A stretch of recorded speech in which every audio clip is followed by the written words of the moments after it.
Finally Samsung আমাদের মাঝে নতুন একটি স্মার্টফোন নিয়ে হাজির হলো, যার মডেলটা হচ্ছে স্যামসাং গ্যালাক্সি F36 স্মার্টফোনটা। আজকের এই ভিডিওতে আমরা স্যামসাং গ্যালাক্সি F36 স্মার্টফোনে ফুল রিভিউ করার চেষ্টা করব, জানার চেষ্টা করব স্মার্টফোনে কি কি নতুন থাকছে, কি কি আপগ্রেড থাকছে, কি কি ডাউনগ্রেড থাকছে, সমস্ত কিছু। ফোনটাতে ব্যবহার করা হয়েছে 6.7 ইঞ্চি সাইজের ফুল এইচডি প্লাস রেজোলিউশনের অ্যামোলেড প্যানেল। Exynos চিপসেট থাকছে এখানে, Exynos 1380 চিপসেট। সামনে পেছনে বোথ সাইডে 4K রেজোলিউশনের ক্যামেরার সুবিধা, 5000 মিলিঅ্যাম্পিয়ার ম্যাসিভ ব্যাটারি সেটআপের সঙ্গে থাকছে 25 ওয়াট ফাস্ট চার্জিং সুবিধা, আর থাকছে উল্লেখযোগ্য ফিচার। তো Samsung Galaxy F36 smartphone exactly আপনার জন্য কেমন হবে, ফোনটা দিয়ে কেমন গেমিং পারফরম্যান্স পাবেন, কেমন ক্যামেরা পারফরম্যান্স পাবেন, এবং স্মার্টফোন ডেইলি ড্রাইভ হিসেবে ব্যবহার করার জন্য ফোনটা কেমন হবে, A to Z শেয়ার করার চেষ্টা করবো আজকের এই ভিডিওতে। অবশ্যই ভিডিওটা ওয়াচ করবেন সম্পূর্ণ। যারা এখনো পর্যন্ত আমাদের চ্যানেলটিকে সাবস্ক্রাইব করেনি অবশ্যই সাবস্ক্রাইব করে বেল আইকনটিকে অল সেট করবেন পরবর্তী প্রত্যেকটা ভিডিওর আপডেট সবার আগে পাওয়ার জন্য। চলুন তাহলে শুরু করে দিই আজকের ভিডিও। ফোনটিকে আনবক্সিং করলে শুধু ফোনটাই থাকছে, সাথে একটা ইউএসবি কেবল থাকছে, কোনো প্রকার চার্জার এখানে থাকছে না। খুবই দুঃখজনক বিষয়, স্যামসাং কিন্তু প্রতিনিয়ত আমাদের মাঝে স্মার্টফোন লঞ্চ করছে বাট বক্সের সঙ্গে কোনো প্রকার চার্জার দিচ্ছে না। অবশ্যই চার্জারটা দেওয়া উচিত ছিল এখানে, 25 ওয়াট চার্জিং সাপোর্ট দেওয়া হয়েছে এখানে। ফোনটা ডিজাইনটা পার্সোনালি খুবই সুন্দর লেগেছে আমার কাছে। ফ্রন্টের ডিজাইনটা অতটাও ভালো লাগেনি কারণ এখানে পাঞ্চল থাকছে না। ওয়াটার ড্রপ নট যুক্ত ক্যামেরা ইউজ করা হয়েছে। 2025 সালে এসে আসলে ওয়াটার ড্রপ নট যুক্ত ক্যামেরা এটা কিন্তু একদমই মেনে নেওয়ার মতো না।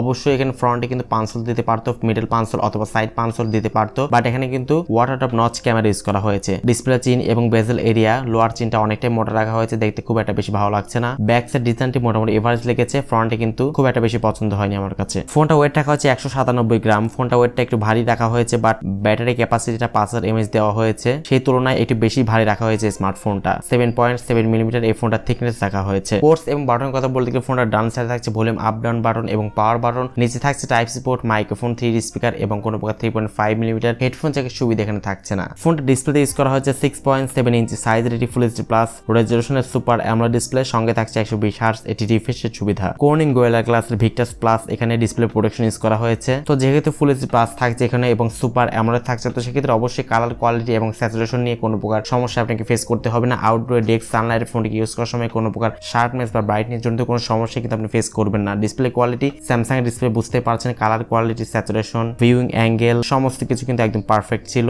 ডিসপ্লে নিয়ে কোনো প্রকার প্যারা খেতে হবে না আপনাকে। এবারে ফোনটা একদম মেইন পার্ট পারফরম্যান্স থেকে কথা বলা যাক। ফোনতে ইউজ করা হচ্ছে Android 15 এর সুবিধা, up to 6 major Android upgrade সুবিধা পাচ্ছেন স্মার্টফোনটাতে। এটা কিন্তু খুবই ভালো ব্যাপার, আপনারা 6টা আপডেট কিন্তু পেয়ে যাচ্ছেন স্মার্টফোনটাতে। One UI 7 ইউজ করা হয়েছে এখানে, UI জন্য কোনো প্রকার প্রবলেম কিন্তু আপনাকে ফেস করতে হবে না। Exynos 1380 চিপসেট ইউজ করা হয়েছে এখানে, যেটা আমার কাছে পার্সোনালি খুব একটা বেশি ভালো লাগেনি কারণ Exynos চিপসেট কিন্তু অনেকটা হিটিং ইস্যু কিন্তু রয়েছে। প্রসেসরটা 5 nm ফেব্রিকেশন বিল্ড করা এবং জিপিইউ হচ্ছে Mali G68। Exynos 1380 চিপসেট এটা যে খুব বেশি পাওয়ারফুল চিপসেট এমনটা মোটেই না। এই প্রসেসরটা আমরা AnTuTu স্কোর চেক করেছি, যেখানে বেঞ্চমার্ক স্কোর করে 5,50,000 থেকে 6 লক্ষ পর্যন্ত পয়েন্ট করতে পারে, এবং যেটা সিঙ্গেল কোর স্কোর করে 850 থেকে 950 পর্যন্ত, এবং মাল্টি কোর স্কোর করে 2400 থেকে 2600 মতো। তো বুঝতেই পারছেন আসলে লো গ্রাফিক্সে মোটামুটি ফ্রি ফায়ারের মতো গেমস গুলো লো গ্রাফিক্সে খুব ভালো মতো স্মুথলি রান করতে পারবেন, বাট পাবজি খেলতে গেলে অবশ্যই আপনাকে প্যারা খেতে হবে, অনেকটা হ্যাং লেগে শিকার কিন্তু আপনাকে হতে হবে। গেমিং সেন্ট্রিক স্মার্টফোন কিন্তু এটা না। স্যামসাং গ্যালাক্সি F36 স্মার্টফোন কিন্তু ক্যামেরা লাভারদের জন্য, যারা প্রচুর পরিমাণে ফটোগ্রাফি করতে পছন্দ করেন, ভিডিওগ্রাফি করতে পছন্দ করেন, তাদের জন্য কিন্তু স্যামসাং গ্যালাক্সি F36 স্মার্টফোনটা। আমি আসছি ক্যামেরা দিক দিয়ে অবশ্যই ডিটেইলে আলোচনা করব। ফোনটা দুইটা র্যাম ভেরিয়েন্ট আপনারা পাবেন, সেটা হলো 6GB র্যামের সাথে 128GB ইন্টারনাল স্টোরেজ, এবং আরেকটি ভেরিয়েন্ট হচ্ছে 8GB র্যামের সাথে 128GB ইন্টারনাল স্টোরেজ। এক্সট্রা করে মেমোরি কার্ড ব্যবহারের সুযোগও আপনারা পেয়ে যাচ্ছেন। ক্যামেরা সেকশনে বলতে গেলে স্মার্টফোন ব্যাক সাইডে মেইন ক্যামেরা হচ্ছে 50 মেগাপিক্সেল এবং সেকেন্ড ক্যামেরাটি হচ্ছে 8 মেগাপিক্সেল, এটি আল্ট্রা শুটার ইউজ করা হয়েছে, এবং থার্ড ক্যামেরাটি হচ্ছে 2 মেগাপিক্সেল, এটি ম্যাক্রো শুটার ইউজ করা হয়েছে। ফ্রন্টে থাকছে 13 মেগাপিক্সেল একটি ক্যামেরা। ফোনটার সামনে পেছনে বোথ সাইডে কিন্তু 4K তে 30 fps ভিডিও রেকর্ডিং করতে পারবেন। ভিডিও কোয়ালিটি আসলে কাজে লাগানোর মতো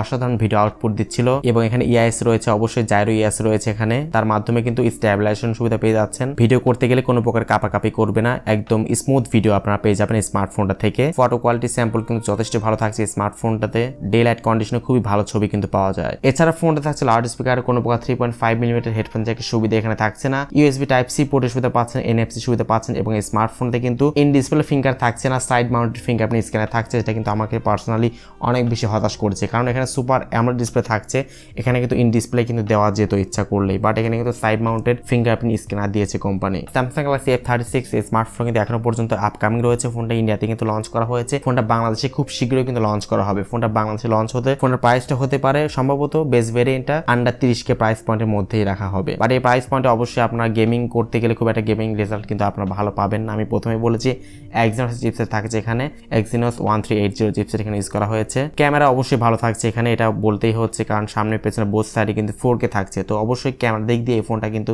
অনেকটাই ভালো হবে। যারা ক্যামেরা লাভার রয়েছেন, ভিডিও করতে পছন্দ করেন, ব্লগিং করতে চান, ইউটিউবিং করতে চান, তারা কিন্তু এই স্মার্টফোনের জন্য ওয়েট করতেই পারেন। আশা করছি বুঝতে পেরেছেন যে স্যামসাং গ্যালাক্সি F36 এই স্মার্টফোনটা আসলে কাদের জন্য কেনা অ্যাপ্রোপ্রিয়েট হবে। সো আজকের মতো এই পর্যন্তই, দেখা হচ্ছে নেক্সট ভিডিওতে। সে পর্যন্ত সবাই অনেক বেশি ভালো থাকবেন, সুস্থ থাকবেন।